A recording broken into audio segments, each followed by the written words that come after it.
Peter III, the slandered emperor. Few historians in Russian history have been so unfair to anyone as to Peter III. To this day, textbooks scold him with all their might. He is both a traitor to Russia and an imbecile ruler. Was there a betrayal? Russian betrayal lies in the fact that after the victorious 7 Years' War for the Russians, where the Russian army conquered East Prussia, he made peace with his idol King Frederick the Great, to whom he returned this East Prussia without any compensation. But let's look at the map. Russia had no land border with Prussia.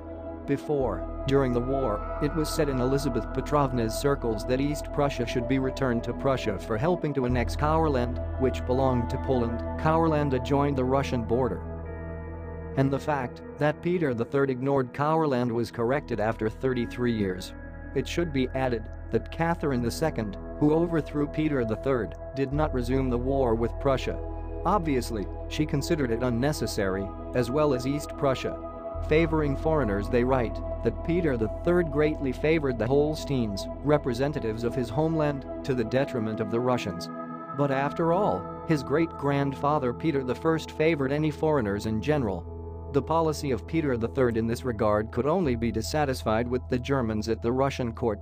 They write that Peter III abandoned the Russian military force and worked hard with his Holstein regiment and toy soldiers.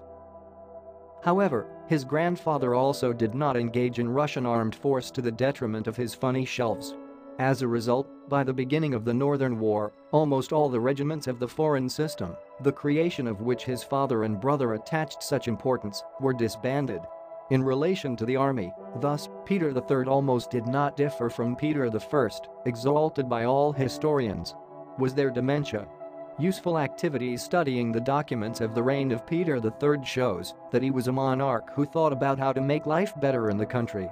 He abolished the secret chancellery, the uncontrolled police, from whose arbitrariness thousands of people suffered.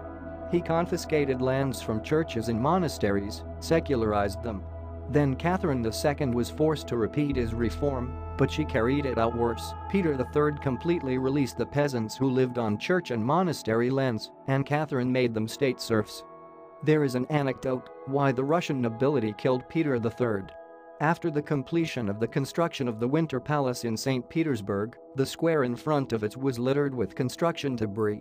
In order to quickly clean up the palace square, Peter III simply allowed the people to take this garbage for themselves, what they would find useful.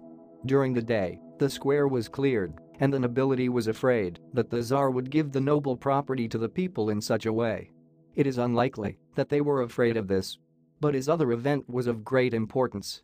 Peter III opened access to himself with petitioners to people of all states, while the nobles considered it their privilege.